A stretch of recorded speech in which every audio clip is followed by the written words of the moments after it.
Grandma's Storytime. I'm back again for another story. Put on your glasses, Grandma. I've got my bag. Remember the bag? It's the bag that has got purple circles, golden elephants, blue circles, more golden elephants, and red circles. And you know who lives in here? He's asleep. Shh, be quiet. He'll wake up if it's really, really quiet. What are you doing in there? He's waking up.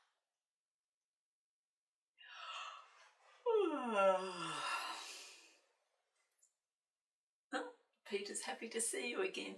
Are you happy? Peter said, we've had lots of stories about dogs. We have, haven't we? Now it's time for a story about a cat. Have you got a book? Let's have a look. He has got a book. What's this one called? It's called Hamish, Hamish the Visiting Cat. I can see a fat cat. Are you ready for this story? Okay, bye-bye. Go back into the bag and have a sleep. Hamish, Hamish the Visiting Cat, written by Julie Zommers and illustrated by Lara Moncrief McCarthy. I can see a big red circle with the cat's face in the middle, and have a look around the outside. There's some numbers. At the top is a 12. Over on this side there's a 3. Down the bottom there's a 6. At the side there's a 9. They're like the numbers on a clock. I wonder if a cat can tell the time. Let's read the story and find out. Hamish, Hamish the Visiting Cat wandered around, and that was that. He wandered around every day, visiting friends along the way. Can cats have friends? Friends so they go and visit them? I know dogs can't. Dogs aren't allowed out the front. But cats seem to be able to jump fences. Let's see where this cat goes. First he was off to Sir Reginald Palmer's, who marched down the driveway in his pyjamas every morning at 7:45 to pick up his newspaper from the front gate.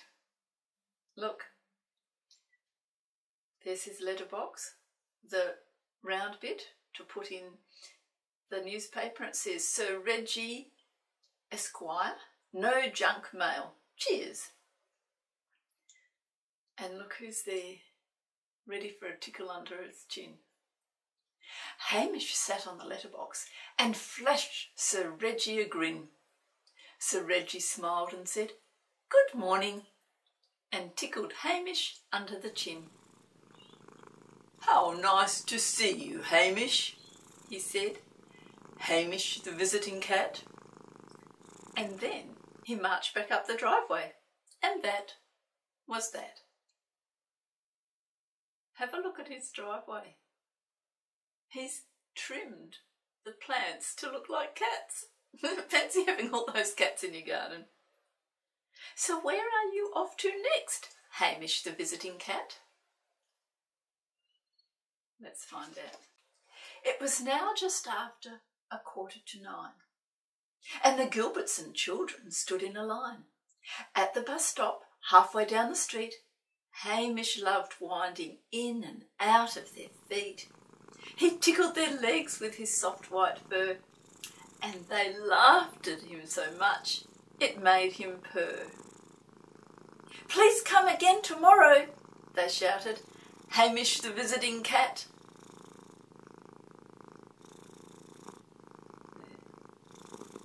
And then they hopped on the bus and waved out the window, and that was that. So where are you off to next, Hamish the Visiting Cat? All the school kids are looking out the window at that cat. At 10:15, Hamish meandered to Molly O'Toole's sunny veranda, where a bowl of cream was waiting for him, which he licked up and flicked on his whiskers and chin. And on Molly's chair was a soft yellow rug. It was warm in the sun and snuggly snug.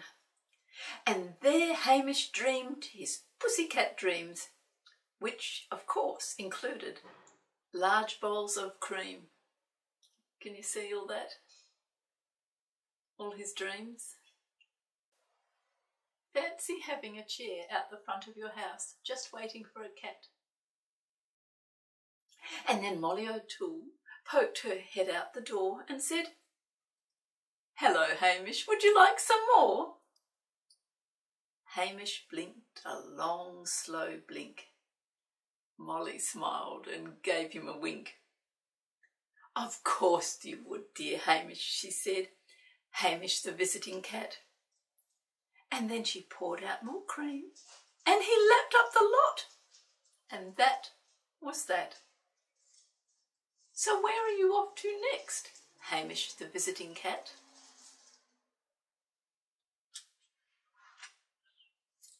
Hamish galloped down the street. It was time to visit Miss Cynthia Devon, who opened the library each Monday to Friday at precisely 11:15.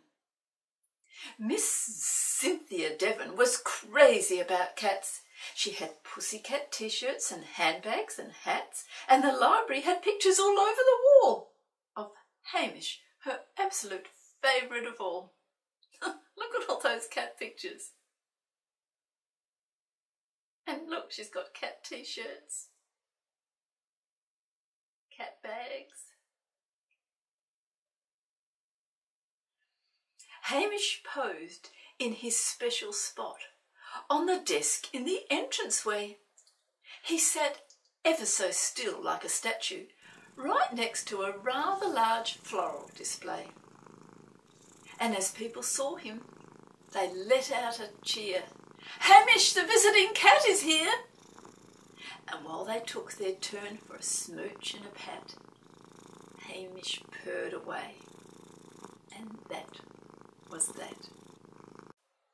So where are you off to next, Hamish the Visiting Cat?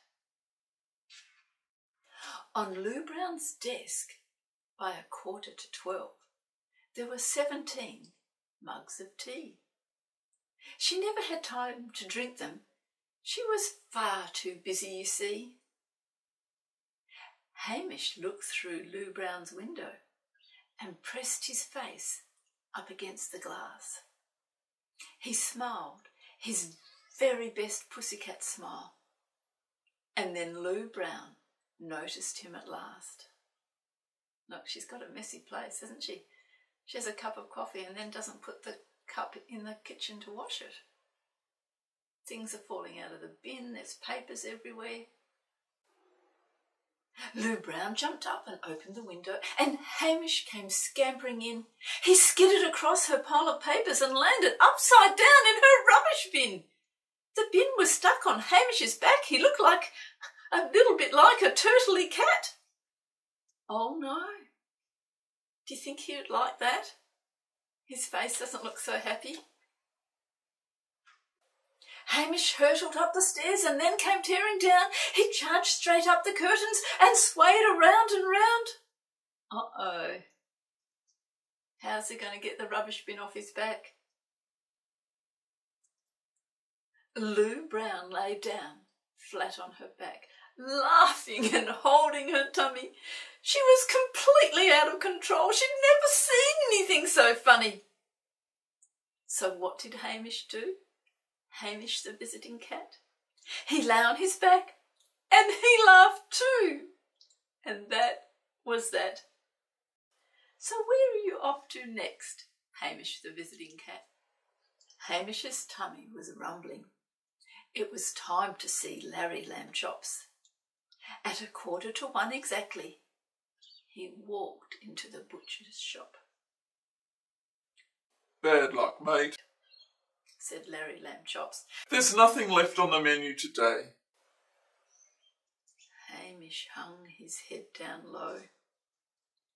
Larry laughed, and his big belly swayed. He grinned and reached under the counter, then held up a small silver tray.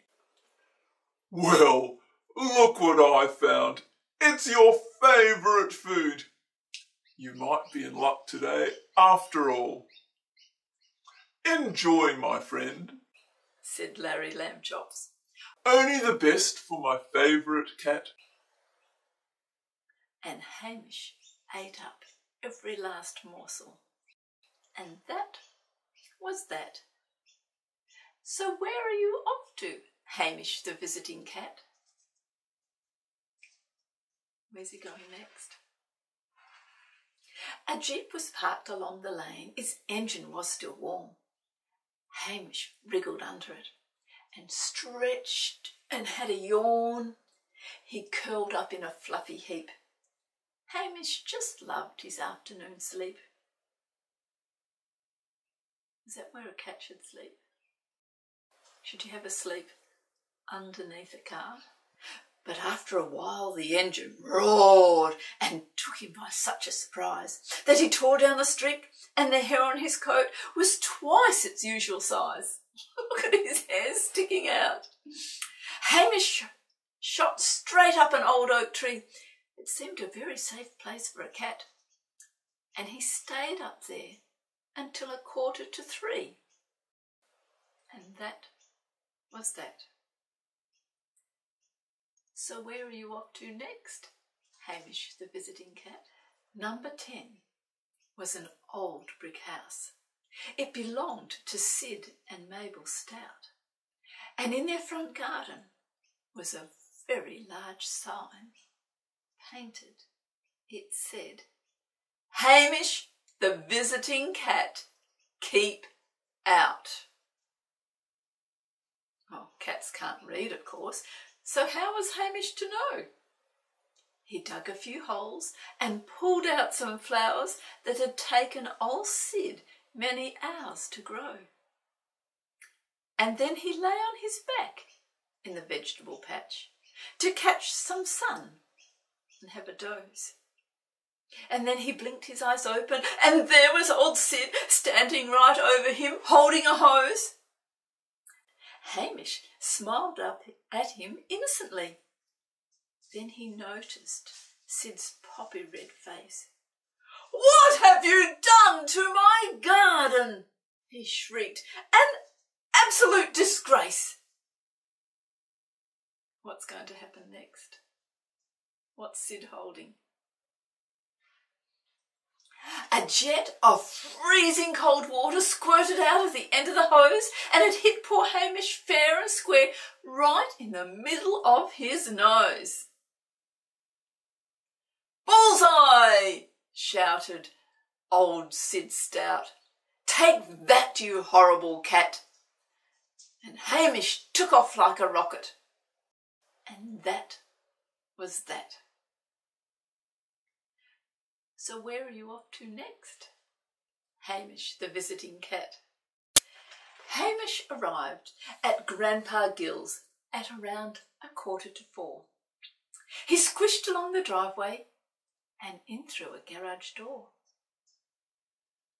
"G'day, Hamish," said Grandpa Gill. "I see that you've been visiting old Gill today." How did he know that? Look how wet he looks. He took a small towel from a hook on the wall and dried Hamish off while he whistled away.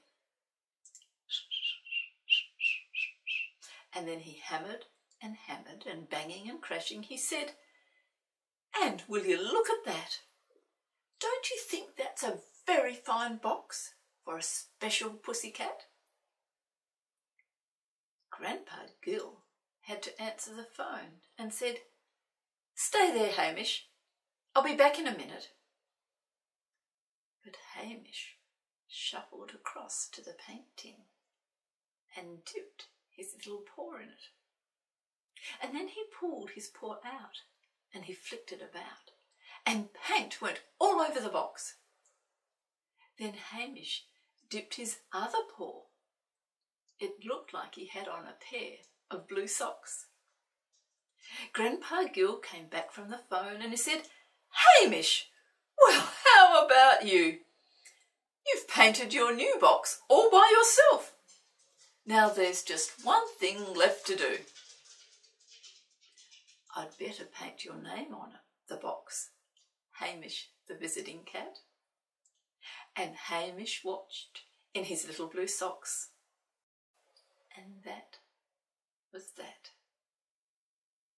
So where are you off to next, Hamish the Visiting Cat? It was 5:15 and Hamish sprinted. His ears were flat against his head. He couldn't be like the fisherman Joe who lived by the lake in an old tin shed. Hamish came thundering down the jetty. He took a flying leap and landed in the fishing boat right at old Joe's feet. They put, put, put, put, put across the water and threw in the anchor at Sandy Bay. Then Fisherman Joe cast out a line and chatted to Hamish about his day. Fisherman Joe caught a dozen or so while the sun drifted down in the sky. And then he said to Hamish, "Come on, let's go. We've got some fish to fry." Fisherman Joe licked his lips, and so did Hamish, the Visiting Cat. Then they went ashore and cooked up a feast. Then Hamish went home. And that was that. So where does Hamish live? Hamish the Visiting Cat? Well, nobody knows except Hamish. And that is that. And that's the end. Hamish Hamish, the Visiting Cat. Is that a good idea for a cat to be able to go anywhere? I think if I was little and I had a cat, I would want it to stay at my house, not to go walking away. But all those people liked having him, except for Sid. Sid said, "Don't let the cat get in my garden." What did he do? He squirted him with water. I'll see if Peter can find some more cat stories. Because if we have dog stories, we need cat stories too. Okay, come back and visit again. Bye-bye.